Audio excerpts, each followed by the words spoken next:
Bien, alors, je reprends les esprits, je remets tout à sa place.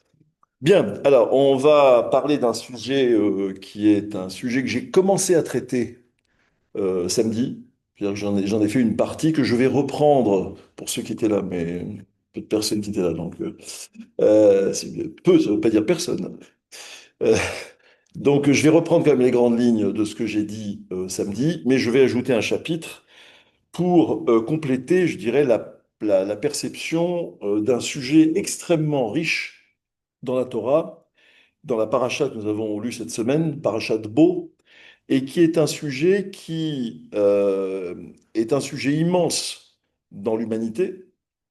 Et je vais encore user de superlatifs, comme je dis, heureusement que la Torah était là, etc. Mais on est obligé de constater que la Torah a 3000 ans d'avance sur les combats divers et variés que l'humanité a pu mener pour arriver à un progrès donné. Ce à quoi je veux faire référence ici, c'est à cette notion, la notion la plus importante que les civilisations ont tenté de préserver, de conquérir et de préserver, qui est la liberté.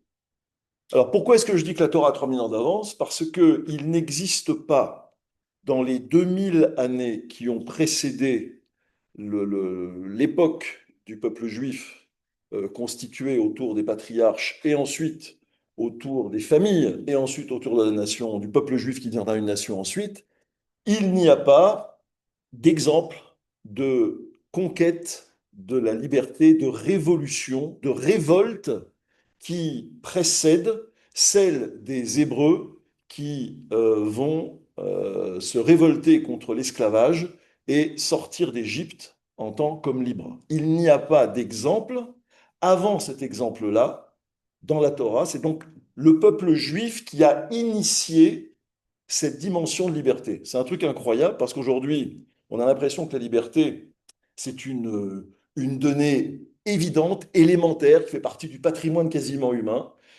Mais il faut savoir que ça n'a pas du tout été le cas pendant des siècles de civilisation. Et qu'on peut se poser la question de savoir si le peuple juif n'était pas intervenu dans l'histoire, si la Torah n'avait pas été donnée à un peuple pour qu'il permette de créer cette constitution particulière, il n'est pas évident du tout que nous serions dans le même état civilisationnel que celui que nous connaissons aujourd'hui. Rien ne permet de dire que nous aurions une civilisation tournée autour des grandes valeurs, fraternité, liberté, etc. Rien ne dit cela. Parce qu'encore une fois, lorsqu'on parle de la situation qui précède l'arrivée de la Torah et l'arrivée surtout du peuple juif et cet événement important qui est la sortie d'Égypte, il n'y a pas, encore une fois, il y a dans les civilisations, pardon, un standard. Il y a l'idée que l'esclavage est une donnée naturelle. C'est pas un accident de parcours par rapport à une norme humaine. On s'aime, tout le monde doit être libre, et puis il y a malheureusement des gens qui ne sont pas libres. Non, c'est la totalité des civilisations de l'époque qui considérait comme il y a la lutte des classes chez Marx avec la classe ouvrière, etc., il y avait à l'époque une classe qui s'appelle les esclaves. Et ces esclaves, c'était une normalité, c'est pas une anomalie, c'était tout à fait normal. On va voir, on va citer quelques exemples de grands penseurs de l'époque, des civilisations qui sont assez à proximité, je dirais, parce que la Grèce antique est assez proche, elle a été en tout cas contemporaine du Temple, comme le sera ensuite l'Empire romain. Donc ce sont des civilisations qui ont côtoyé le peuple juif de près ou de loin, mais qui considéraient que l'esclavage était quelque chose de parfaitement naturel. Donc on va essayer de regarder un petit peu ce que la Torah va apporter en tant que révolution. On n'est pas dans un petit changement, on est sur un contre-pied total par rapport à ce que les civilisations vivaient à l'époque.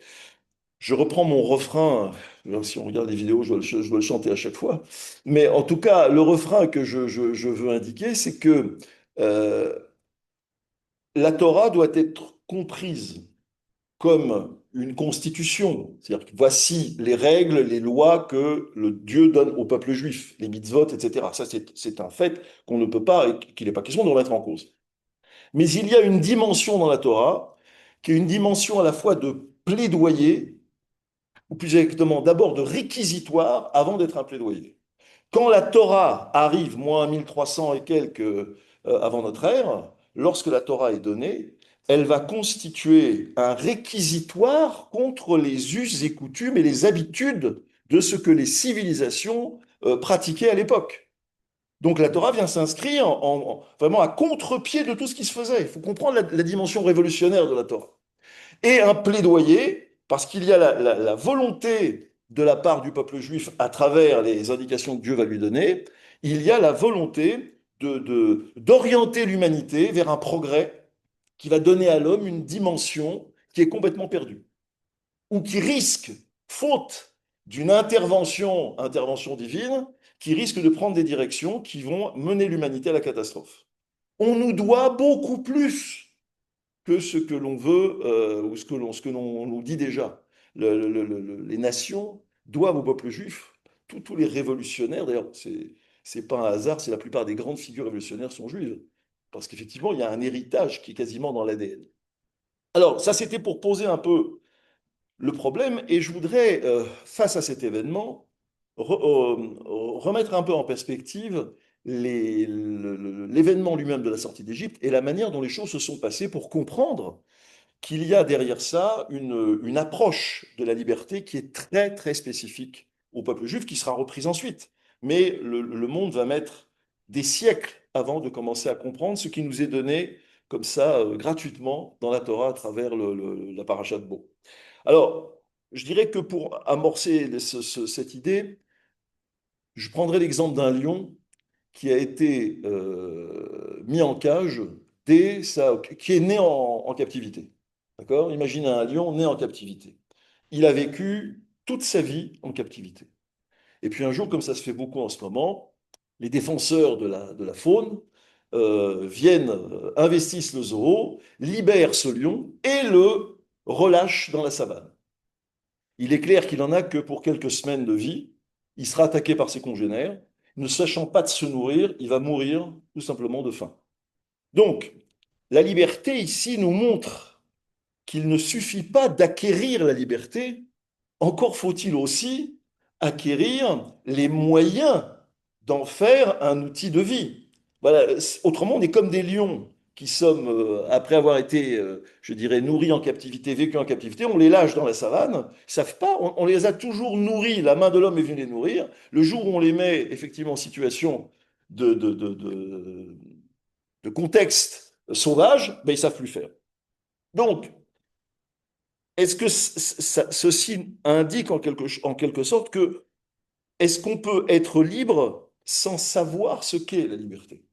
C'est le risque qui se pose. Être libre, c'est une chose, mais encore faut-il. Les nés Israël sont sortis d'Égypte. Ils étaient esclaves et les voilà maintenant libres. Mais que faire de cette liberté si ils sont comme les lions qu'on a enfermés?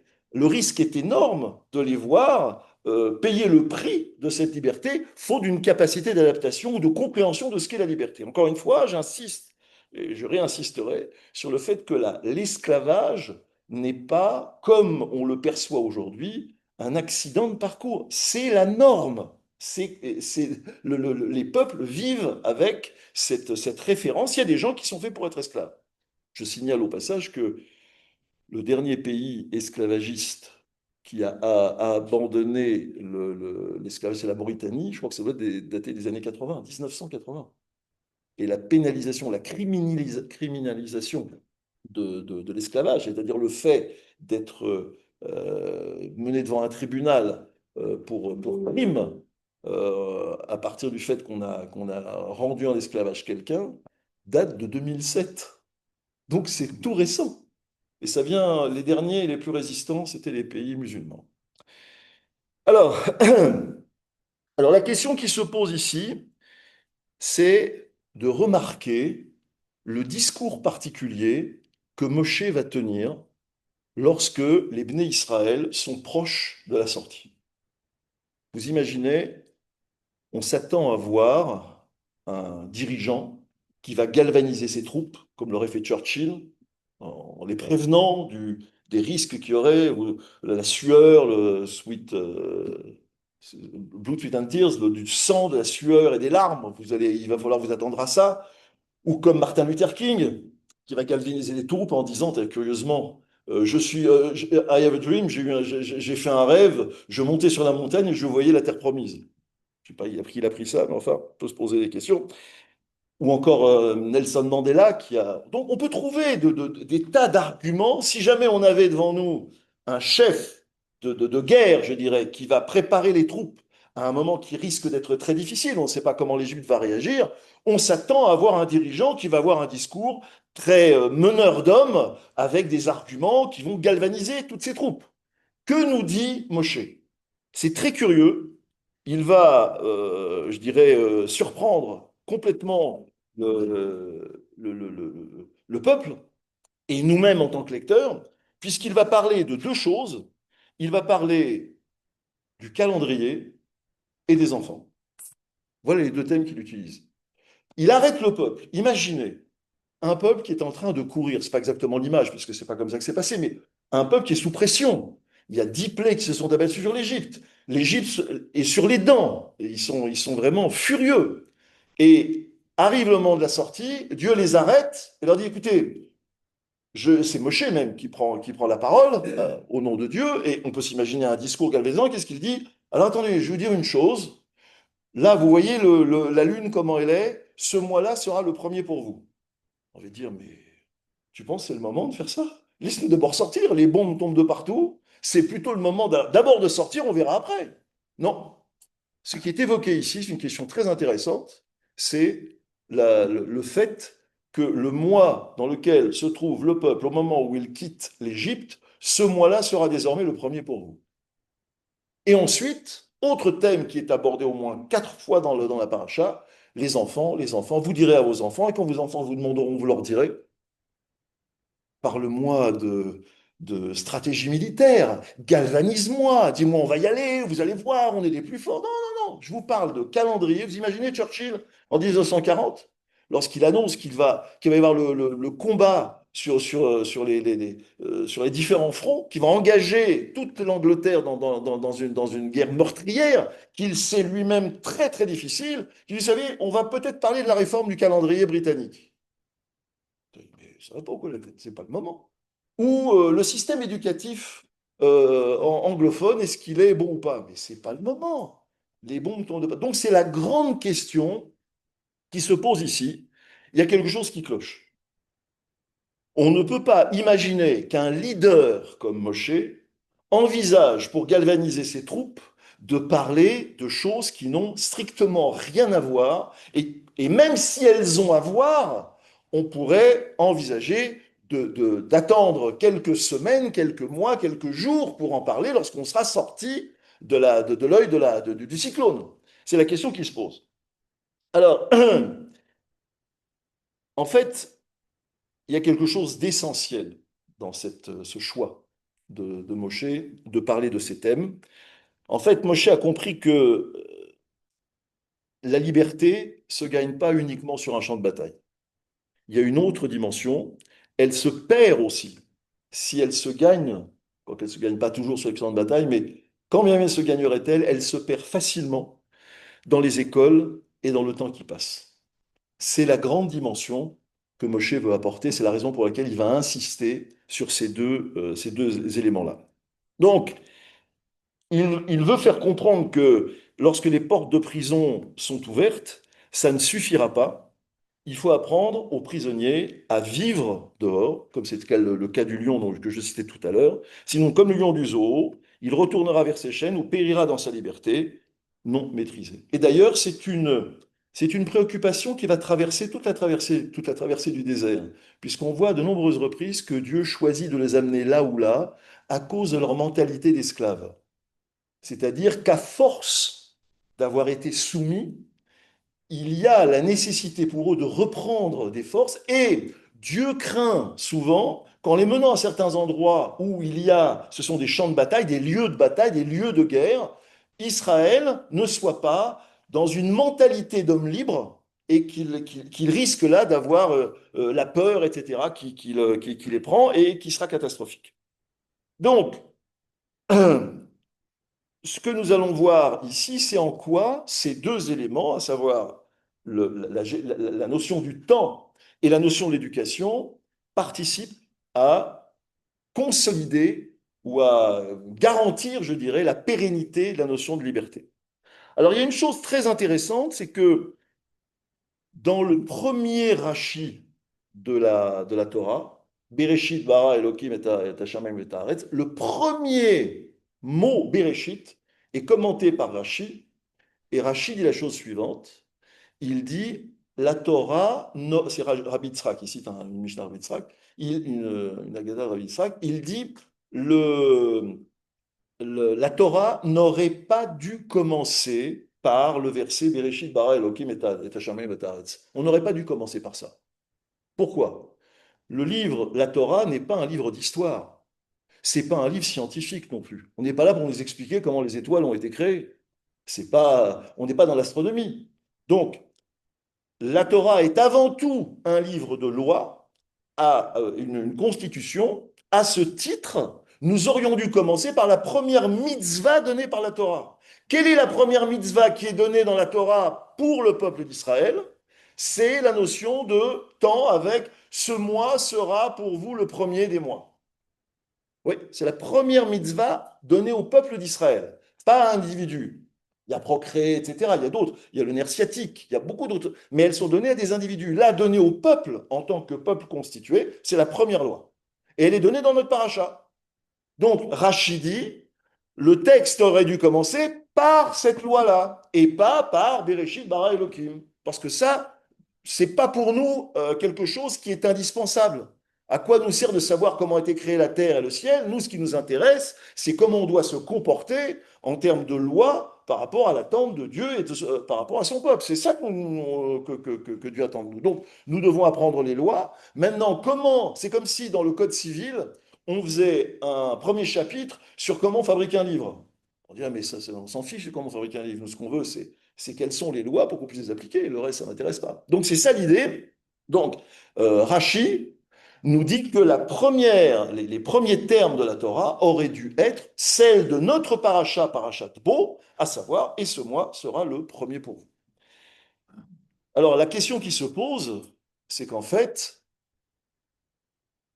les mitzvot, les commandements, il y en a 613. Pourquoi Rashi choisit celui-là?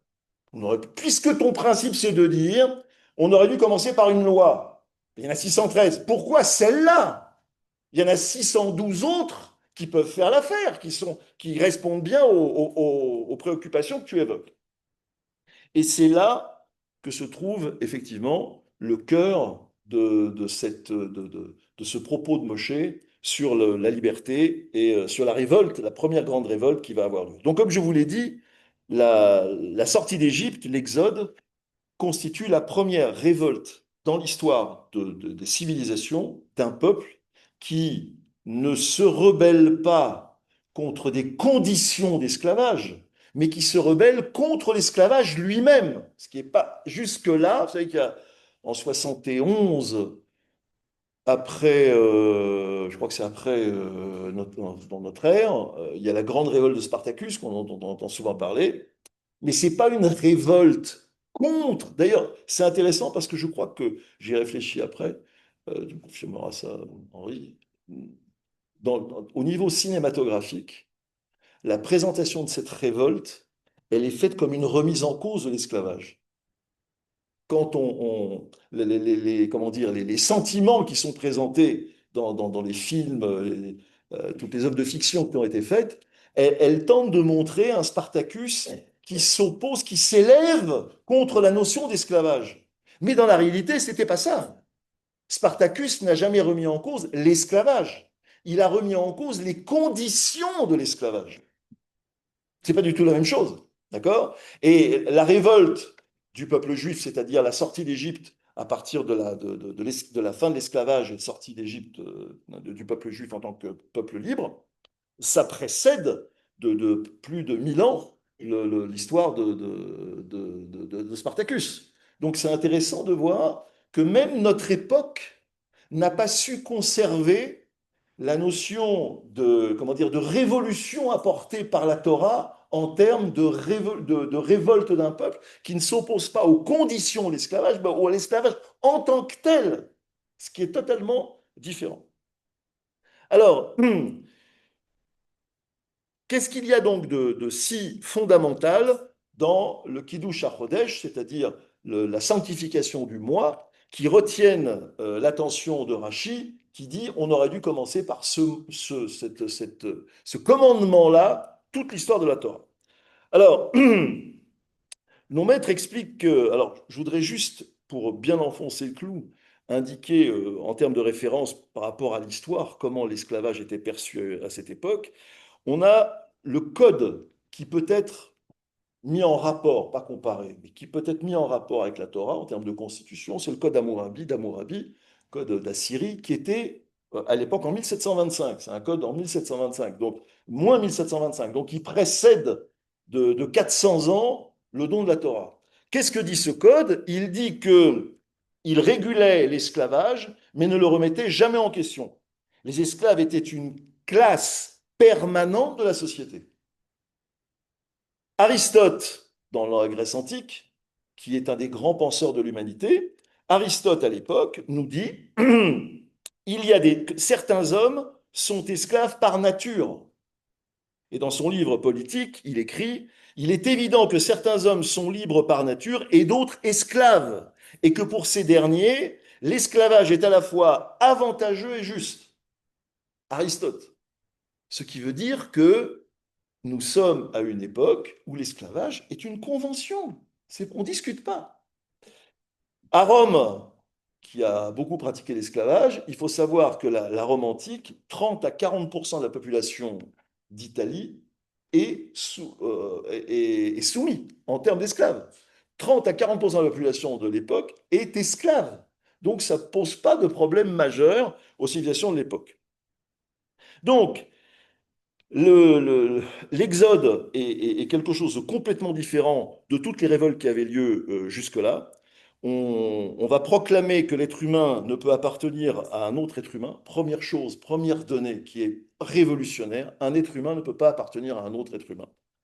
Et cette idée va rester pendant des millénaires une idée révolutionnaire. Elle va parcourir, transcender les époques pour arriver jusqu'à nos jours où c'est une idée qui est quasiment plus indiscutable et indiscutée. Alors, comme le dit le texte, pourquoi donc ce mois-là sera pour vous? Quel est le sens de cet élément lié au temps par rapport à la liberté? Le Rav Soloveitchik, il explique la chose suivante. Il dit que les Juifs en Égypte étaient esclaves et comme tout esclave, ils avaient perdu la notion du temps. Un esclave ne possède pas son temps, il appartient à son maître. Chaque heure, chaque minute de son existence est soumise à la volonté d'un autre. Ce qui veut dire que l'esclavage, la soumission, un des aspects importants de la soumission se reconnaît par le fait qu'on n'est plus maître de son temps. Quand on n'est plus maître de son temps, commence une forme de soumission. Et c'est intéressant de savoir que dans la plupart des tentatives de soumettre des populations, on commence toujours par cet aspect-là. On sait par exemple que pour ce qui est des sectes, par exemple, on va occuper leur temps au-delà de toute mesure pour qu'ils aient plus la possibilité de réfléchir. Regardez Orwell 1984, vous allez voir, c'est bien expliqué cette oppression. Les grandes entreprises, on a eu pendant une certaine époque ce genre de phénomène où les gens travaillaient au-delà de toute mesure en nombre d'heures, ils restaient des heures et des heures et des heures parce le temps appartient à l'institution, il appartient à l'entreprise. Et donc il y avait cette soumission des hommes. Aujourd'hui, alors là aussi, on pensait que c'était une donnée qui était évidente, mais aujourd'hui, la génération qui arrive, elle veut tout sauf ça. Vous ferez jamais avaler aux générations qui arrivent sur le marché du travail, les jeunes cadres, etc., qui vont travailler au-delà de toute mesure, qui vont travailler le week-end, etc. Ça, jamais de la vie.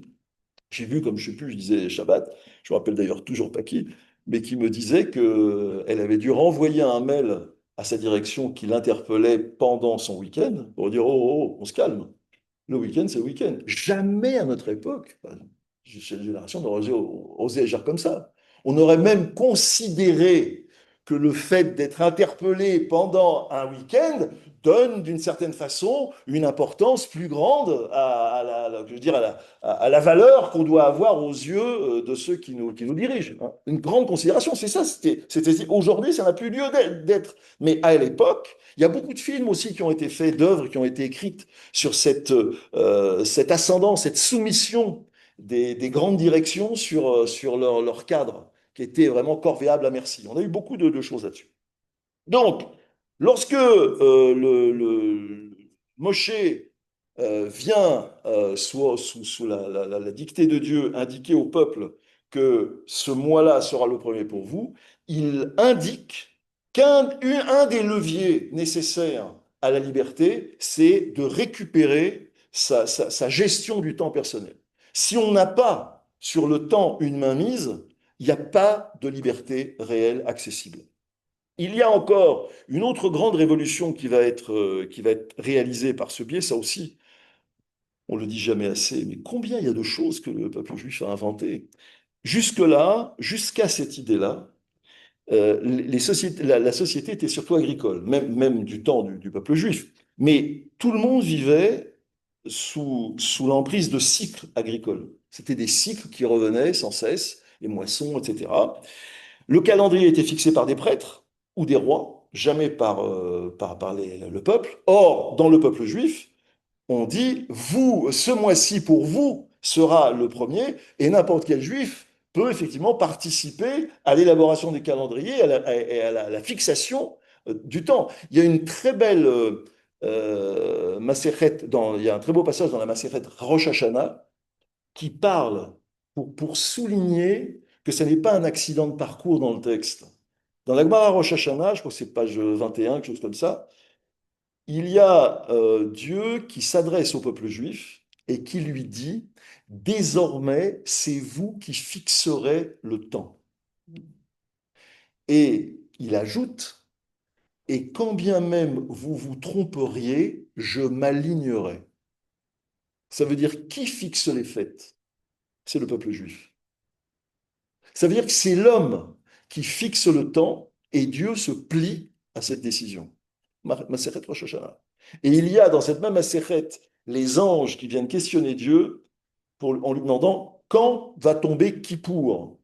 Kippour est un jour de rendez-vous sacré entre Dieu et le peuple juif. C'est le jour, c'est le sommet de la sainteté.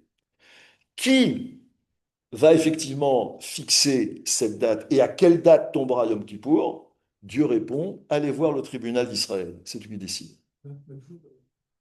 Mais tout ça, mais mieux que ça, le fait que on peut se décrire. Il y a d'ailleurs des discussions dans la Gemara Harot, entre Rabban Gamiel et Rabbi Yehuda, je crois. Un dit que Kippour tombe à cette date et un autre qui tombe à cette date. Il y a une controverse, donc ça veut dire qu'on n'était pas sûr de soi. Mais Dieu dit, en fonction de ce que vous décidez, je me plie. Pourtant, moi, enfin, Dieu dit, je sais quand c'est Kippour, mais néanmoins, c'est vous qui fixez le temps. Ça veut dire qu'un peuple, ça c'est encore une signature beaucoup plus forte, ça veut dire qu'un peuple ne peut véritablement prétendre à la liberté qu'à partir du moment où une de ces dimensions qui est le temps est acquise. Sans la dimension du temps, il n'y a pas de liberté. On peut se la raconter tant qu'on veut. Regardez aujourd'hui, c'est un vrai problème. J'en viens à quitter mes petits-enfants. Tant que le temps n'est pas choisi, on n'est pas libre. Les addictions, c'est quoi? Bon, les enfants n'ont pas de problème d'addiction en dehors de celui dont je vais parler, hein, mes petits-enfants. Non, ce que j'ai l'addiction qu'on a aujourd'hui, c'est le téléphone. Je suis stupéfait parce que comme je ne les vois pas tous les jours, je vois ce que les parents ne voient pas. C'est-à-dire cette lente mais sûre dégradation du rapport à l'outil. Alors, il y a eu une époque, ils avaient de temps en temps l'appareil dans la main. Maintenant, ils l'ont tout le temps dans la main. Il y a une époque, ils le consultaient de temps en temps. Maintenant, ils le consultent tout le temps. Ils se lèvent, ils ont fait Netilat. La première chose qu'ils vont faire, c'est prendre ce téléphone, qui ne quittera plus leurs mains jusqu'au soir. Là, il y a une forme de... Alors, quand ils passent du temps, pour ceux qui sont aussi un peu addictifs, On sait très bien quand on passe du temps dans ces petites vidéos qui durent très très peu de temps, quand on s'est arrêté, on y a passé 1 heure, 2 heures, on s'est aperçu de rien. On a perdu la maîtrise de son temps. Il y a une forme de soumission. Donc c'est une grande question qui doit se poser entre liberté et temps. Dès que je perds ma capacité à légiférer sur le temps, je perds d'une certaine façon ma liberté. Donc c'est ce que nous dit ici le texte. Et les régimes totalitaires, s'ils ne sont pas trompés, dès qu'ils s'installent, la première chose qu'ils font, c'est qu'ils mettent en place des procédures visant à contrôler le temps des gens. C'est la première chose qui se passe. Donc Dieu ici vient nous dire, ça n'est pas un hasard si je viens parler de temps à une époque où on a peut-être d'autres choses à faire, parce que sachez que la liberté que vous allez acquérir maintenant physiquement ne tiendra pas sur la durée si vous n'avez pas, pour commencer, une capacité à retrouver le temps comme levier de cette liberté. Autre chose qui est très intéressante, c'est que du fait d'être sorti de sa condition d'esclave, la première fois de l'histoire qu'un peuple sort de sa condition d'esclave, encore une fois, non pas parce qu'il a souhaité avoir des améliorations, c'est pas on veut améliorer les conditions de travail, c'était pas ça. Je veux des tickets restaurants ou la carte de transport payée, c'était pas ça encore. Je reste esclave, mais je veux ça et ça, c'est pas ça. Je remets en cause l'esclavage. Cette remise en cause a créé un nouveau rapport au temps. C'est que jusque-là, le temps était vécu de manière cyclique. On revenait toujours au même point. Donc, la condition qui était la sienne, qu'on soit roi, qu'on soit esclave, ben, c'était de revenir au point de départ en tant que roi ou en tant qu'esclave. Tout d'un coup, voilà un peuple qui dit, ceux qui étaient esclaves sont maintenant des hommes libres. C'est-à-dire qu'on passe d'une vision cyclique du temps à une vision linéaire. Et ça change tout, parce qu'on n'est plus prisonnier du temps. Et ça, c'est une dimension énorme que le peuple juif a apportée dans l'histoire. Alors les hindous et les bouddhistes avaient un peu cette notion-là, mais même, ils ont surtout la notion circulaire. Pour en sortir, il faut des conditions de spiritualité qui ne concernent que quelques très très rares élus. Donc, ça, c'est encore une autre fois une grande dimension. L'histoire a un sens, une direction, un but. Le temps n'est pas une prison, mais un espace de liberté où l'homme peut agir, changer, créer. Encore une fois, toute l'histoire du peuple juif qui va se faire après la sortie d'Égypte n'est possible que parce que le temps n'est plus perçu comme cyclique, mais perçu comme linéaire. Ça a l'air de rien, mais ça change tout.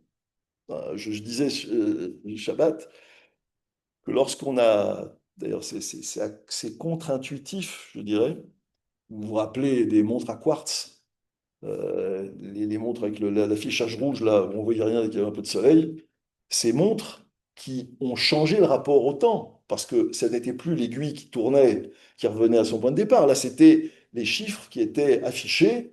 C'était la première fois que apparaissait cet affichage-là. Et euh, ce qui était une sorte de preuve de la modernité, a très rapidement disparu des écrans radars. Tout le monde a laissé ces montres-là tomber. On est tous revenus aux montres classiques. Pourquoi? Et des sociologues ont analysé ça et ont compris une chose. Ils ont dit que lorsque le temps est du type affichage digital, les gens ont l'impression d'un ruban dont on ampute une partie à chaque fois. C'est un peu comme un décompte. Vous voyez, on voit les secondes s'égrener les unes après les autres, ça crée une angoisse. Alors que l'illusion de la montre à aiguille, l'illusion d'un réservoir qu'on remplit à nouveau chaque matin de 24 heures, ça apaise. Donc c'est curieux, le peuple juif a amené au monde la vision linéaire, mais en même temps une forme d'angoisse par rapport au temps, parce que cette vision linéaire, elle rend beaucoup plus responsables les gens devant leur avenir que cette histoire circulaire où on est dans une sorte de fatalité, où le temps nous est redonné chaque journée. Alors, autre question qui était posée sur cette histoire du temps, il y a une contradiction apparente dans le texte concernant le comportement du peuple juif le soir qui précède la sortie d'Égypte. Pourquoi? Parce qu'on nous dit là-bas, Dieu dit au peuple juif, vous allez consommer des matzot avec des herbes amères et le sacrifice de Pessah. D'accord? Quand dit-il ça? il demande au peuple juif de consommer ces aliments la veille du départ. C'est le soir. Et ce soir-là, c'est le premier seder de l'histoire. Pourquoi mange-t-on les matzot? Quel est le symbole de la matzah? Parce que ça n'a pas eu le temps de lever. Exactement. La matzah n'a pas eu le temps de lever. Le maror, c'est parce que c'est l'amertume. Mais l'amertume, ils sont dedans. Pourquoi nous, on la mange aujourd'hui? C'est Rabban Gamiel dans la Haggadah qui dit il y a trois choses qu'on doit dire pendant le Seder Pessah. Sinon, on n'a pas réalisé son devoir. Et parmi elles, il y a le maror et la matzah. Et quand on parle de la matzah, on explique. Et quand on parle du maror, on dit pour se souvenir de l'amertume de la vie qui était celle de nos ancêtres en Égypte. Mais ce soir-là, ils étaient dans l'amertume. Ils étaient encore esclaves. Donc, se souvenir de quoi? Puisqu'il l'a mangé ce jour même. Il y a quelque chose qui est incompatible. Je reviens sur la matzah, c'est important de bien comprendre. La matzah, le fait qu'elle n'ait pas pu lever, ça s'est produit le lendemain matin. C'était la nuit. Le matin, reprenons les événements, ils ont fait le seder, les premiers-nés ont tous été tués. Pharaon fait convoquer Moshe, lui dit maintenant partez tous, partez tout de suite. Moshe dit non, non, non, il fait nuit, nous on voyage pas de nuit, on va attendre le matin. Mais évidemment, le matin, ils sont partis très très vite, à un point tel que la pâte n'a pas pu lever, elle était tout le temps chahutée sur leurs épaules, elle n'a pas pu lever, c'est pour ça qu'on mange des galettes. Mais le soir, la veille, il est évident qu'ils avaient largement le temps de faire du pain. Pourquoi ont-ils mangé des matzot? Voyez où est la question? Alors, le texte dit, je vais essayer de vous trouver le... Voilà. Les Juifs en Égypte, et alors j'ajoute d'abord avant cela une autre indication, c'est qu'il est précisé dans le texte, vous verrez si vous revoyez la paracha, il est dit qu'ils ont mangé la matzah avec le maror et le korban, ils l'ont mangé debout, ils l'ont mangé debout, la ceinture autour de la taille, les chaussures aux pieds, le bâton à la main. Ça veut dire, on est prêt à partir, mais ils partent pas, puisqu'ils partiront que le lendemain matin. Ils auraient pu manger en pyjama, ce que vous voulez, tranquillement, du pain normal, et le lendemain, le décompte aurait commencé. Alors, regardez ce que nous disent nos maîtres. Les Juifs en Égypte étaient appelés à vivre le futur au présent. Ça veut dire qu'ils devaient avoir une foi totale dans la promesse divine, qu'ils pouvaient littéralement goûter, au point qu'ils pouvaient littéralement goûter la libération avant qu'elle n'arrive. Il fallait qu'ils soient dans un état qui vient dire, grosso modo, physiquement, nous sommes toujours là, esclaves, mais psychologiquement, on est déjà parti. Donc il y avait le goût du futur dans le présent.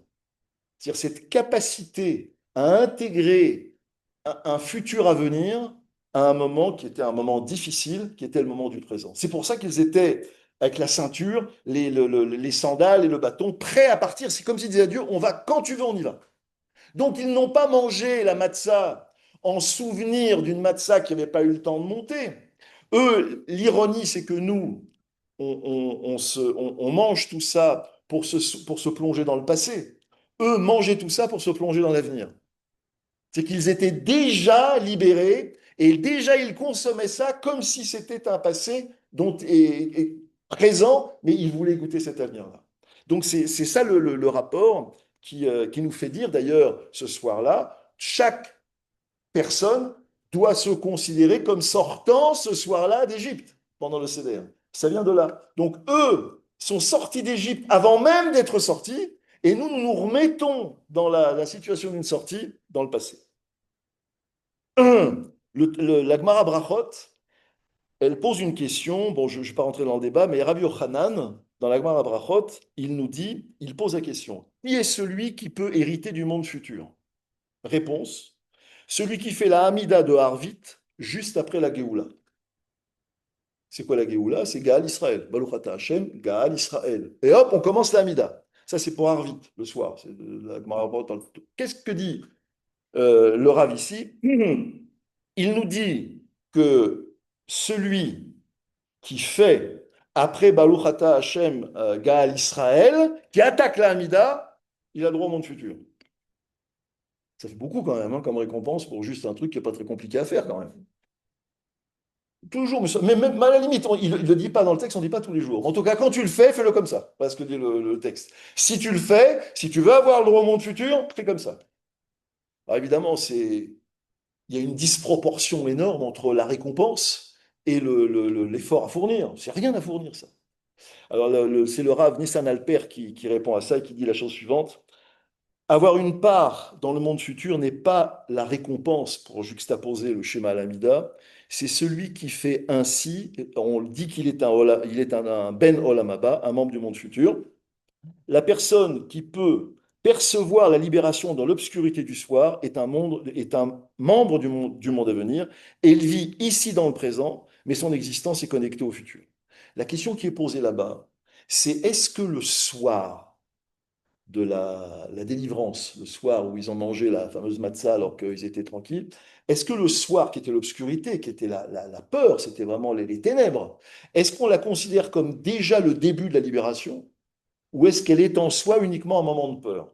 Celui qui est capable de dire et de ressentir dans l'obscurité, dans la peur de cette obscurité, ce moment n'est pas en soi la peur, mais il n'est que le prélude à l'aube. C'est-à-dire que c'est ce qui va précéder la lumière de l'aube. Celui qui est capable de voir dans l'obscurité la lumière à jaillir, celui-là, il est considéré comme Olam Haba. Ça veut dire celui qui est capable de connecter le soir. Pourquoi on parle de la tfila du soir, celle de Harvit? Parce que c'est le soir et que c'est les ténèbres, c'est la nuit. En général, l'homme a peur de tout ça. Si dans cette peur-là, il se connecte à l'avenir, c'est-à-dire à l'aube naissante, alors il est Olam Haba. Et tout le peuple juif a toujours été le peuple qui, dans le fin fond des ténèbres, a toujours voulu voir non pas les ténèbres elles-mêmes, mais le fait qu'elles vont précéder une lumière. Et c'est le fait de précéder cette lumière qui constitue le fait d'être un Ben Olam Haba. Donc c'est pour ça que dans la Gemara Brachot, et quel est le point de départ, la source de cette pensée? C'est le soir du Seder. Le soir du premier Seder. Le soir du premier Seder, bien que les bombes tombaient de partout, le peuple juif était prêt à partir, voyait dans un moment de peur où tous les premiers-nés étaient décimés dans l'Égypte, il voyait dans ce moment de peur les ténèbres qui précèdent l'arrivée de la lumière. Et c'est pour ça qu'il vivait déjà dans le présent le futur.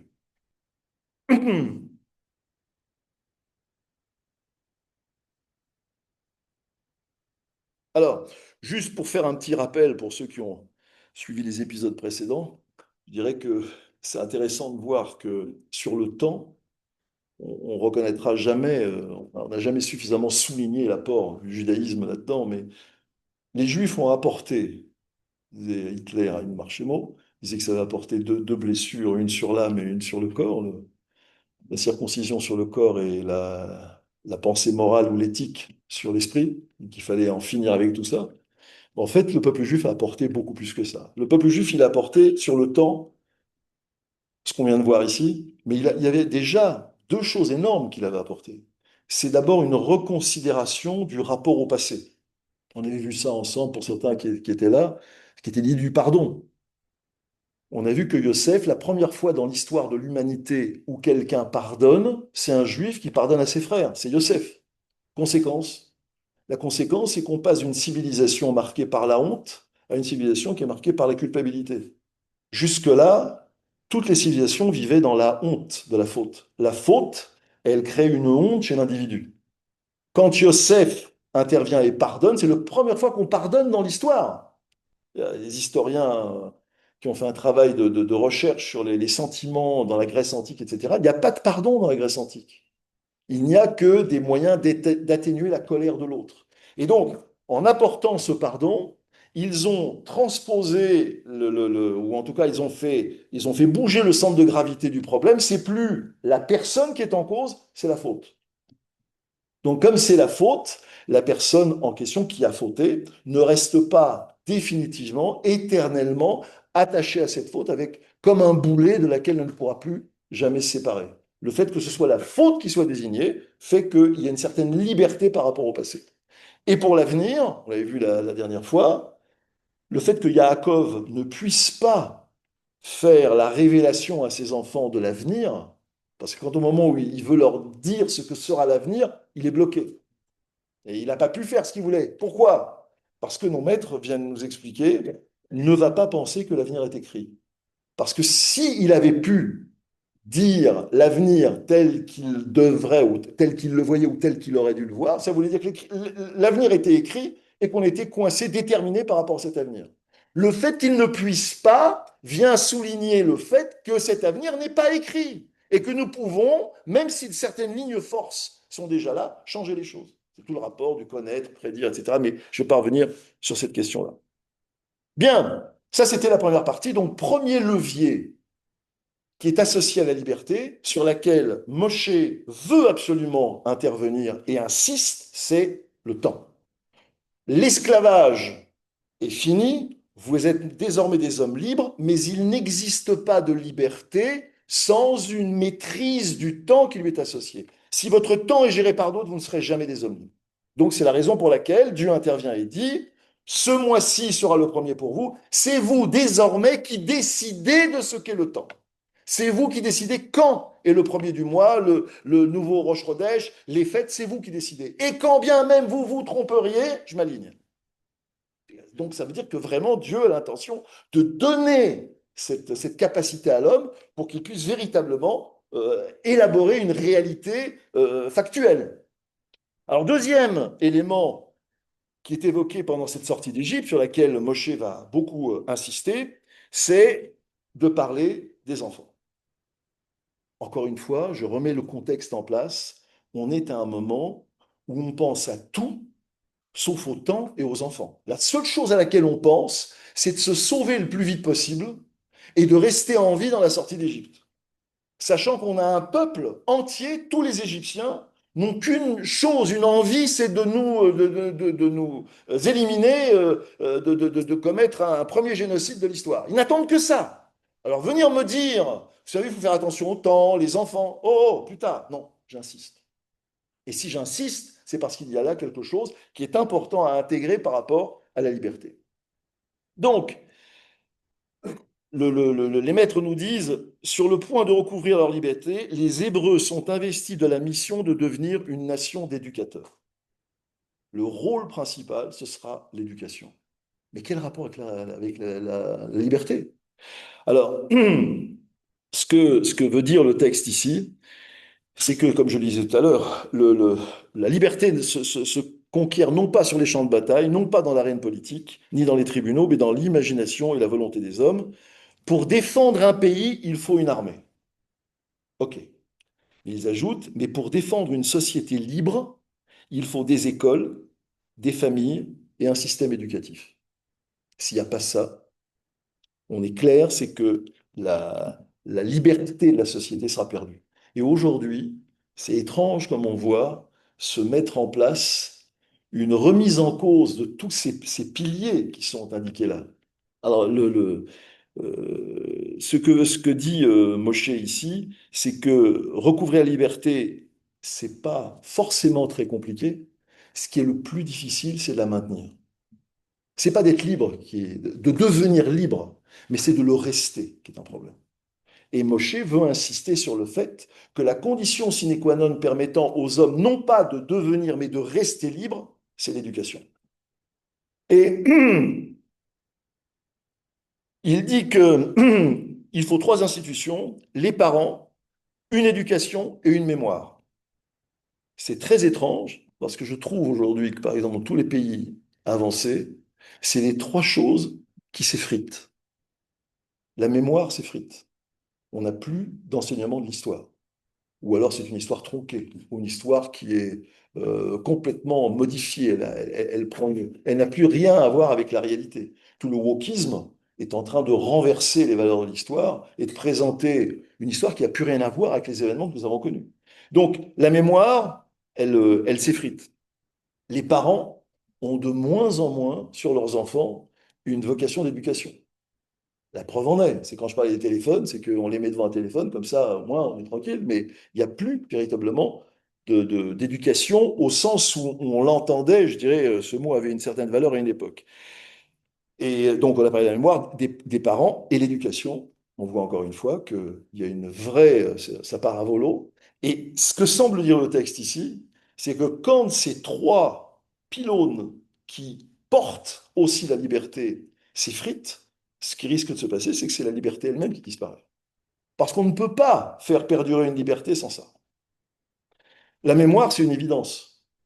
C'est parce que l'on a sans cesse un retour sur les événements, qu'on comprend d'où on vient, qu'on peut effectivement essayer de comprendre où on va. Mais le problème, c'est qu'aujourd'hui, il y a une phrase d'André Gide que j'aime beaucoup qui dit l'histoire, c'est ce qui empêche l'avenir d'être n'importe quoi. Ça veut dire que si on ne connaît pas l'histoire, les événements n'ont aucun sens. Si je ne sais pas qu'il y avait un mur à Berlin, si je ne sais pas toute l'histoire de la guerre froide, si je ne connais pas toute l'histoire de ce pays qui a été divisé en deux par un mur, si je ne connais pas tout ça, parce que je peux vous dire que prenez les générations aujourd'hui, ils n'ignorent même pas s'il y avait un Berlin-Est, Berlin-Ouest, ça pas. Hein. Mais si je ne sais pas ça, bah, quand on détruit le mur de Berlin, bah, il y a un mur qui tombe, il y a un état de mur qui tombe, c'est pas un problème. Vous voyez ce que je veux dire, c'est que si on n'a pas précocement un retour sur l'histoire permanente, on a un risque non seulement d'incompréhension, mais on crée les conditions qui facilitent la falsification de l'histoire. Nous, peuple juif, premier peuple, encore une fois, de ce point de vue, tous les ans, on vient se rappeler d'où on vient. On a été esclave. On a connu l'amertume. On a connu les coups. On sait ce qu'est être esclave pour apprécier aujourd'hui ce qu'est être libre. Et ma liberté ne doit pas être une liberté amnésique. La Torah n'est pas amnésique. Elle dit, souviens-toi que tu fus esclave en Égypte. Non seulement pour reprendre le contrôle de ta propre liberté, mais pour ne jamais imposer l'esclavage aux autres. Parce que toi-même, tu fus esclave. C'est intéressant. Donc la mémoire, elle insiste en permanence pour revenir sur ces idées. Donc, les Juifs sont connus pour être le peuple qui a toujours eu la passion de l'éducation.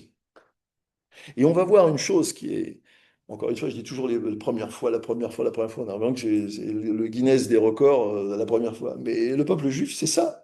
J'ai découvert en préparant ce travail qu'à l'époque du deuxième temple, 70 ans, puisqu'il a tenu 70 ans après notre ère, les Juifs avaient bâti le premier système au monde d'éducation obligatoire pour tous payé sur les fonds publics. C'est la première fois de l'histoire qu'on rendait obligatoire l'éducation des enfants gratuite. Je voudrais juste, alors il y a une Gemara Baba Batra qui cite un texte très intéressant. Ça veut dire que on aurait pu dire oui, on raconte ça, mais où c'est écrit? Et regardez, il y a un texte dans Baba Batra qui dit la chose suivante. Souviens-toi bien de l'homme Yehoshua ben Gamla. Il est cité dans cette Gemara. Souviens-toi de lui. Pourquoi il faut se souvenir de lui? Sans lequel la Torah eût été oubliée par Israël. Au début, un enfant recevait l'enseignement de son père et en conséquence, les orphelins demeuraient sans éducation. Il fut alors résolu que des maîtres d'école étaient nommés à Jérusalem. Yehoshua ben Gamla finit par établir que les maîtres seraient nommés dans chaque province et dans chaque ville et que les enfants à partir de l'âge de 6 ou 7 ans leur seraient confiés. Ça veut dire qu'on est au deuxième temple, 70 ans après au début de notre ère. Déjà, il y a un système d'éducation gratuit national pour tous les enfants. Comme quoi, encore une fois, le peuple juif a toujours eu l'éducation comme une sorte d'obsession garantissant la pérennité de cette liberté. Je signale au passage que l'Angleterre, comment dire, l'éducation pour tous gratuite, c'est 1870, 19e siècle. Que la France, c'est Jules Ferry. Jules Ferry, c'est encore plus tard, 1882. Les États-Unis, qui sont un pays relativement avancé, eux, en 1852, le premier État, Massachusetts, le premier État à prôner cette loi, il a fallu attendre 1918 pour que le dernier État des États-Unis s'aligne sur cette loi-là. Vous vous rendez compte? 70 ans après le début de notre ère, il y a déjà un système d'éducation nationale gratuit. Il faut attendre le 19e siècle pour que ces lois, avec Jules Ferry et autres, soient effectivement passent dans les mœurs. On a, encore une fois, un petit peu d'avance sur cette histoire. Je cite d'ailleurs d'autres textes qui illustrent cette préoccupation. Le Rambam, dans le Mishneh Torah, dans toutes les Ilchot Talmud Torah, il dit la chose suivante: si une ville n'a rien prévu pour l'éducation des enfants, ses habitants seront mis au banc jusqu'à ce que des maîtres soient engagés. S'ils persistent à ignorer leurs obligations, la ville sera frappée d'anathème, car le monde ne subsiste que grâce au souffle des écoliers. Vous vous rendez compte? C'est avance extraordinaire. Dans le Talmud Yerushalmi, le Maseret Chagiga, on rapporte cette histoire. On dit que Rabbi Houda a envoyé Rabbi Chia, Rabbi Houda Anassi, a envoyé Rabbi Chia, Rabbi Issi et Rabbi Ami en mission dans des villes d'Israël pour y nommer des maîtres d'école. Ils arrivèrent dans une ville sans maître d'école. Il y avait une ville, il n'y avait pas de maître d'école. Ils ont dit: qu'est-ce que c'est que cette histoire? Ils ont demandé aux habitants: amenez-nous les défenseurs de la ville. On leur a présenté les soldats de la garde. Les sages ont alors dit: ce ne sont pas des protecteurs de la ville, mais ce sont ses destructeurs. Qui sont donc les protecteurs? Ont demandé alors les habitants de la ville. Ils ont répondu: les maîtres d'école. Vous vous rendez compte cette avance, encore une fois? Et aujourd'hui, on sent bien que toutes les sociétés pêchent par ce système éducatif qui prend l'autre partout, parce qu'ils ne respectent plus les raisons d'être qui l'ont créé. Donc, aucune autre religion n'a attaché une plus grande importance à l'étude, aucune ne lui a accordé un tel rang dans l'échelle des priorités communautaires. Alors, pourquoi est-ce qu'il y a cette insistance sur l'éducation?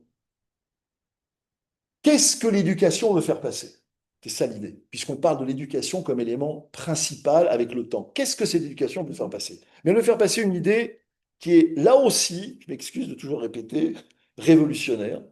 C'est que la manière dont la liberté est perçue dans le judaïsme est à contre-pied de ce que les nations pensent et nous ont vendu comme idée de la liberté.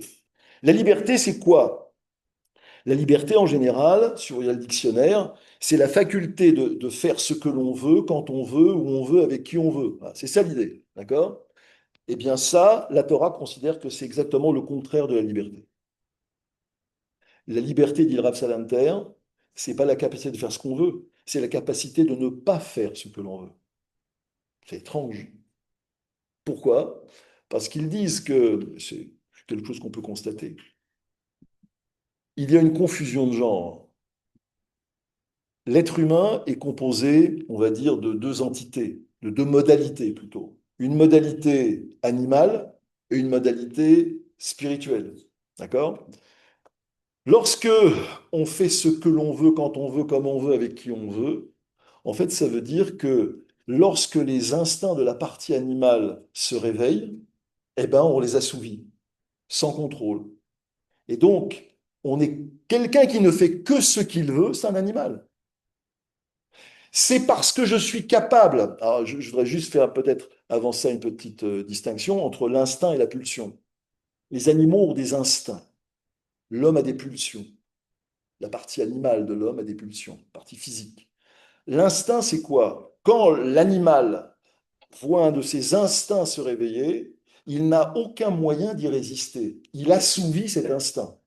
Manger, boire, s'accoupler, tout ce que vous voudrez. Dès que cet instinct le travaille, immédiatement, il l'assouvit.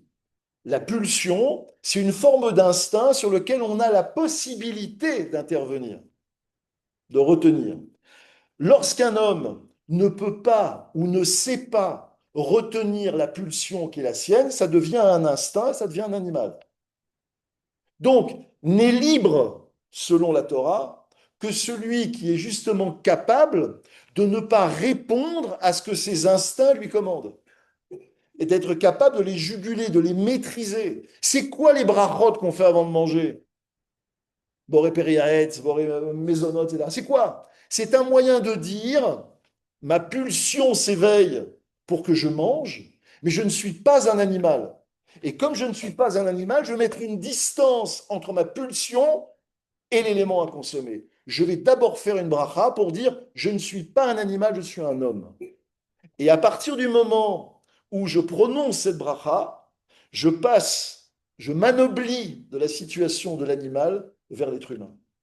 C'est ça. C'est pour ça que on comprend souvent la Torah comme une sorte comment dire, de contrainte qui pèse sur l'être humain. Mais la plupart, le gros morceau des commandements ont vocation à construire l'homme en justement gérant cette partie qui est comment combattre, comment juguler, comment contrôler, maîtriser la partie animale qui est en moi. Et vous verrez, il y a énormément, dans les Gmarot surtout, de détails sur les comportements humains. Voilà ce qu'on doit faire dans telle situation, qui ne sont que des moyens d'apporter à l'homme cette capacité d'anoblissement. Sans cela, il sera un animal qui assouvit des pulsions, donc qui devient des instincts. Là, ce sont des pulsions contrôlées, et il s'anoblit en devenant un être humain. C'est ça l'idée. Donc, pourquoi cette éducation? Parce qu'encore une fois, l'éducation a la vocation ici à construire les êtres humains, parce qu'autrement, s'ils se lâchent en pensant être libres, ils ne deviennent que des esclaves de leurs instincts. Et donc, ils ont perdu toute liberté. Voilà, c'est ça. Donc, la liberté ne peut être une liberté vécue et factuelle que si effectivement j'ai, enfin bon, le contrôle du temps, on l'a vu, mais le contrôle sur moi-même. C'est-à-dire que si je laisse faire ce que mes pulsions m'obligent à faire, je suis un animal. Et quand on nous dit aujourd'hui, n'est libre que celui qui fait ce qu'il veut, le peuple juif vient et dit pas du tout. C'est le contraire pour nous. C'est quand on est capable de ne pas faire ce qu'on veut qu'on devient libre. Et c'est là le fameux passage dans Harut, gravé à Hérut. Vous voyez, il est écrit là-bas dans le texte que les tables étaient l'ouvrage de Dieu et ses caractères gravés, Harut, sur les tables. Nos maîtres disent ne lui lis pas Harut, les Hérut, liberté. Seul, c'est encore une fois un paradoxe de la liberté dans le judaïsme. Ne lis pas Harut, mais Hérut, liberté, car nul n'est plus libre que celui qui s'adonne à l'étude de la Torah et qui effectivement respecte les préceptes qu'elle enseigne. C'est cette idée-là. Donc, sans cette partie. D'ailleurs, une chose intéressante, j'avais parlé de ça il y a pas mal de temps. Un des moyens de soumission quand il y a des tyrans, ou quand on a des. D'ailleurs, on a malheureusement vu ça avec les otages. Beaucoup rappellent ou nous disent que dans les conditions de prisonniers ou d'esclaves du Hamas Marchemo, ils avaient cette dépendance à la nourriture. Ils voulaient les avilir. Le- un des moyens de soumettre quelqu'un, c'est justement d'arriver à faire que la partie pulsion devienne des instincts, qu'il redevienne un animal. Parce qu'il a tellement faim qu'il n'y a pas d'autre possibilité. Il est capable de se traîner à quatre pattes pour manger. Et ça, c'est un moyen, au-delà de l'aspect pervers du rapport entre les êtres humains, mais c'est un moyen de soumission. C'est ça aussi, ça c'est dans l'extrême, mais ça permet de mieux comprendre ce qu'on attend de nous dans ce contrôle par l'extrême ici. Et je me rappelle d'un passage dans la paracha de Balak, très intéressant aussi là-dessus. Dans Balak, quand Bilham veut maudire le peuple d'Israël, il voulait dire Kalem, destruction, et il a dit, et dans sa bouche est devenu Meler. C'est tellement beau. Là-bas, nos maîtres disent, Kalem, c'est fait de trois lettres. Kaf, Lamed, Mem. Kaf pour Kaved, le foie. Lamed pour le cœur, et même pour le mohar, pour le cerveau. Qu'est-ce qu'il voulait dire, Bilam, quand il a fait cette Kalem? Il voulait souhaiter, le foie, c'est tout ce qui filtre grossièrement les aliments avant qu'ils arrivent au cœur et au cerveau. Il voulait que le cerveau soit soumis au cœur, lui-même soumis au foie. Le foie, c'est la partie purement animale. Je souhaite par Kalem que leur esprit soit dominé par la partie animale. Et c'est renversé. Dieu fait dire à Bilam, Meler, le même pour Moach d'abord, le Lamed pour Lève, et enfin, Kaved. Ça veut dire qu'il est en train de nous dire, je vais inverser l'ordre pour que justement il reste dominé par l'esprit, par le spirituel, avant d'être dominé par le physique. Cette inversion n'est pas une inversion comme ça qui n'a pas de sens. C'était une volonté d'inverser cette tentation, cette tentative de la part de Bilam de réduire l'homme à un animal en le faisant dominer par la partie animale qui est le foie sur le cerveau, sur l'esprit, alors que Dieu lui fait mettre un mot dans la bouche qui justement inverse les priorités, et c'est le cerveau, l'esprit, qui va dominer le foie. Donc, la véritable chéroute, la véritable liberté, c'est la capacité de se contrôler soi-même sans avoir à être contrôlé par les autres. Et il y a, alors, j'ai revu, c'est le texte que je cherchais, le Shabbat, là, j'ai cherché un auteur, c'est Eugène de la Boétie, Étienne de la Boétie, Eugène de la Boétie, qui a écrit un livre qui s'appelle Le discours sur la servitude volontaire. C'est un livre qui aujourd'hui influence, je dirais, quasiment tous les intellectuels, Tolstoï, enfin si on remonte bien loin, hein, Montaigne, Tolstoï, Arendt, etc., ont été influencés par ce livre d'Eugène de la Boétie. C'est un livre qui date du XVIe siècle, 1548. C'est un livre qui, grosso modo, explique que Eugène de la Boétie dit, moi, je ne comprends pas les gens qui sont sous domination d'un tyran. Parce que si on fait l'état des lieux, les tyrans sont peu nombreux, la population est énorme, il suffit qu'ils se lèvent et c'est terminé. Mais bien évidemment, derrière cette histoire groupée, il y a aussi au niveau de l'individu. Et il a cette fameuse phrase qui est connue, qui fait souvent d'ailleurs dans euh, le journal d'Onfray, ça s'appelle Front Populaire. Il y a cette phrase qui est tirée de la Boétie qui dit soyez résolus à ne plus servir et vous voilà libre. C'est très curieux parce que nous, encore les Juifs, c'est le contre-pied. Soyez résolus à ne plus servir. Ne soyez plus soumis et vous serez libre.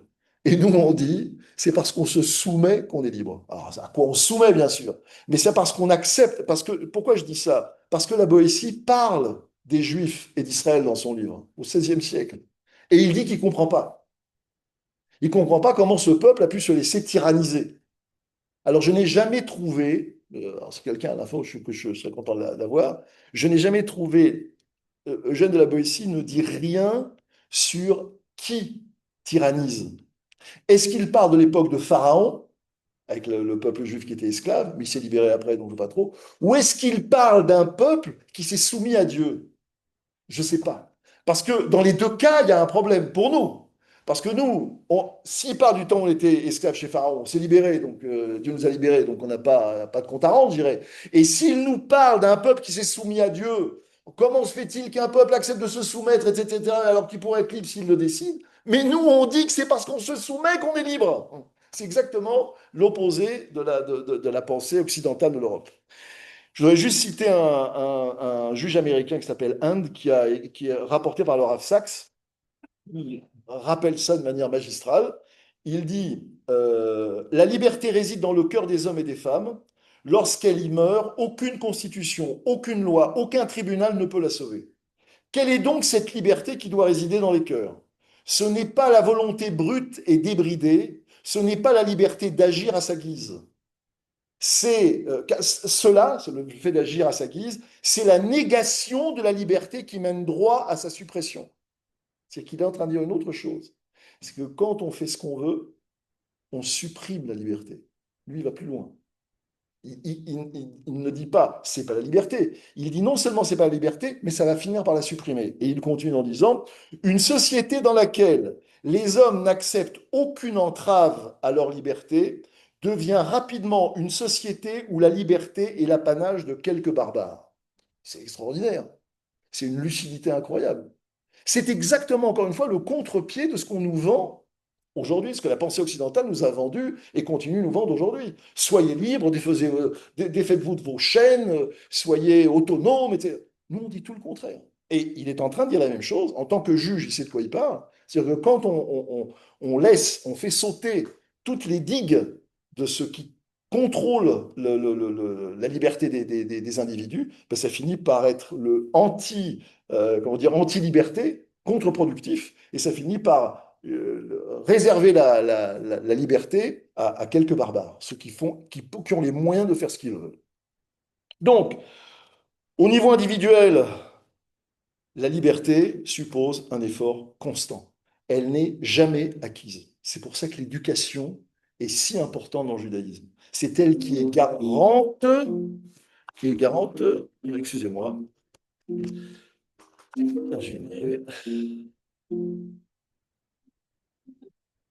c'est elle qui est garante de sa pérennité. Alors, au niveau individuel, ça suppose donc un effort constant au cours des âges, en vue d'enseigner à nos descendants les combats menés par nos ancêtres, la mémoire, et les raisons de ces combats, afin que ma liberté ne soit jamais sacrifiée à la vôtre ou acquise aux dépens d'autrui. Donc, je n'ai pas le droit. Je fais tout pour qu'on ne me prenne pas ma liberté et je me méfie. Il y a différents chemins pervers pour y arriver. Donc, c'est cette éducation qui me préserve. Mais en même temps, je ne dois pas être celui qui soumet les autres sous prétexte de... Et au niveau collectif, c'est intéressant ce que disent là les penseurs juifs. Le phénomène le plus ancien et le plus tragique de l'histoire, c'est que les empires qui ont autrefois dominé le monde comme un colosse finirent par décliner et disparaître. Et ils expliquent comment ça se passe. Et c'est vrai que aujourd'hui, si on lit un peu si on s'en sert de grille de lecture sur l'Occident, c'est très intéressant. Le processus est le suivant. Ils disent la liberté se fait individualisme. Quand les gens considèrent que la liberté, c'est faire ce que je veux, très rapidement, la conséquence, ça va être l'individualisme. Chacun va vivre son truc de son côté et ses normes. Et pourquoi je ne pourrais pas aller avec des animaux? Vous verrez, à terme, la pédophilie sera permise, etc. On est dans un système où c'est simplement un problème de digue. Aujourd'hui, l'euthanasie, c'est quelque chose qui, à 20 ou 30 ans, aurait hérissé le poil de tous les penseurs. Aujourd'hui, ça n'a pas l'air d'effrayer grand monde. C'est uniquement l'extrême droite qui a encore sacrifié là-dessus en disant tous ceux qui pensent que c'est pas une bonne chose, c'est des fascistes ou autre chose. C'est une sorte de chose un peu ridicule. Donc, la liberté, c'est l'individualisme. Enfin, la liberté, lorsqu'elle n'est pas maîtrisée, mène à l'individualisme. L'individualisme mène au chaos. Le chaos se transforme en quête de leader. Et cette quête devient une nouvelle tyrannie, imposant la force, sa volonté par la force. Et on a ça dans l'histoire, Jules César, Auguste. Et plus proche de nous, ce qui s'est passé en Allemagne. Hitler, la République de Weimar, qui était une république qui a apporté 1919 jusqu'en 1933, c'est une république qui a apporté beaucoup de liberté au peuple allemand. Mais qu'est-ce qui s'est passé? Les libertés, elles étaient très réelles, mais elles se fragmentent en individualisme politique extrême. Comment ça s'est matérialisé? Une multiplication des partis politiques. L'Assemblée était dotée de multiples petits partis. Et incapacité de gouverner durablement et des crises économiques et sociales majeures. La liberté est devenue le désordre devient la peur, et la peur, qu'est-ce qu'elle a fait? Elle a créé une demande d'autorité. La demande d'autorité, c'était l'arrivée du chancelier, qui était Hitler, et on sait ce que c'est devenu après. Donc, il y a un processus. Encore une fois, la Torah nous donne les antidotes. Quand elle parle d'une notion, elle dit c'est important, mais faites attention à tel et tel aspect des choses. Je ne sais pas si ça va voilà. Si Donc, si vous ne prenez pas garde à mettre des pare-feux autour de cette notion-là, vous risquez de tomber dans des pièges qui sont éminemment graves en termes de conséquences sur les sociétés. Et c'est vrai que le peuple juif est resté quand même un peuple très, comment dire, indocile. C'est-à-dire qu'on n'a jamais plus aucune nation n'a réussi à contenir le peuple juif. Il a toujours été, on dit toujours que c'est l'huile sur l'eau, elle remonte toujours, mais c'est une réalité. C'est pas une réalité de type génétique, c'est une réalité de type ADN culturel qui a été transmise de génération en génération. Cette défense farouche du temps, parce qu'il faut savoir que dans l'histoire du peuple juif, la notion du temps a toujours été quelque chose de majeur, hein, les calculs astronomiques, etc. Tous les rabbins savaient faire ça sans ordinateur. Plus l'éducation, ça constitue deux choses qui nous ont préservés d'une assimilation de certaines idées extérieures qui auraient pu pourrir, je dirais, de l'intérieur la notion de liberté, qui est une liberté inventée par le peuple juif, encore une fois. Alors, je vais finir avec juste cet élément supplémentaire, c'est qu'on voit que à propos de Moshe, il y a énormément de personnages juifs qui ont des qualificatifs. Yosef Hatzadik, d'accord, bon, je sais pas, Shlomo Ameler. Moshe, on aurait dû dire Moshe Agibor, Moshe le héros, le combattant, le fort. On aurait pu dire Moshe Hanavi, parce qu'il était prophète. On aurait pu dire Moshe Ameler, parce on parle de lui pour la. On parle pas de ça. On disait Moshe Rabbeinu, le maître. Le maître au sens maître d'école, c'est-à-dire qui transmet aux enfants. Donc, le qualificatif qui est retenu pour caractériser un homme aussi grand que Moshe Rabbeinu, c'est pas des qualificatifs ronflants, le héros, non, il est un maître. Je dirais Moshe, l'instituteur. Cette dimension-là. C'est extraordinaire. Ça vient encore une fois souligner que dans le domaine de l'éducation, c'est là que c'est dans ce domaine-là qu'on peut perdre le combat contre la liberté. S'il n'y a pas de transmission, c'est là que ça se perd. Et moi, je crains que l'Occident aujourd'hui, on le voit sans être tombé dans des lieux communs, on voit très bien que l'absence de mémoire, qui est associée à une éducation qui lâche, qui lâche complètement ses missions, ça risque de donner quelque chose qui, on ne sait pas trop où ça va, mais en tout cas, on nous prévient. Sache qu'un des aspects qui va être touché, c'est la liberté. C'est-à-dire qu'à un moment donné, il va y avoir un appel d'hommes forts, et cet homme fort, regardez aux États-Unis, c'est intéressant ce qui se passe avec ICE, avec les policiers ICE qui ils bafouent toutes les lois. Je suis ni contre ni pour Trump, c'est pas mon problème. Hein, c'est pas, je suis pas en train de faire la politique en choisissant l'un ou l'autre. Je dis simplement qu'on a un État, un pays, une nation qui était connue pour être celle qui était la plus avancée, la plus pointilleuse, la plus méticuleuse sur les lois. Le moindre truc est analysé, décortiqué pour savoir si on a le droit ou pas. Des types tirent à vue sur des gens et le pouvoir dit bon, non, non, non, il n'y a rien de. Sans entrer dans la caricature, ce que je veux vous dire, c'est que on est dans le même système. On est dans un système où les libertés étaient tellement importantes qu'elles se sont individualisées. Le pays est entré dans une sorte de marasme, de bouleversement qui ont créé une sorte de peur, un vide. Ce vide appelle une autorité, et quand l'autorité est là, le risque, il est de passer la tyrannie. Ça va très vite. Et ça, la Torah nous prévient. Elle dit, regardez, faites attention. L'antidote à tout ça, mais, ayez une maîtrise de votre temps et une maîtrise de l'éducation. Éduquer, éduquer et continuer à éduquer.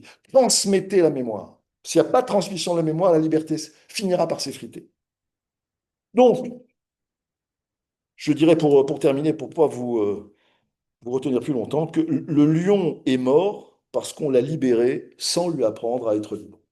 Et ce que veut dire Moshe ici, c'est qu'on a voulu faire en sorte qu'avant de libérer le lion, le peuple juif de Pharaon, on lui a donné les antidotes lui permettant d'apprendre à être libre pour éviter justement qu'il ne tombe dans ce piège et qu'il ne soit à nouveau soumis à des tyrans.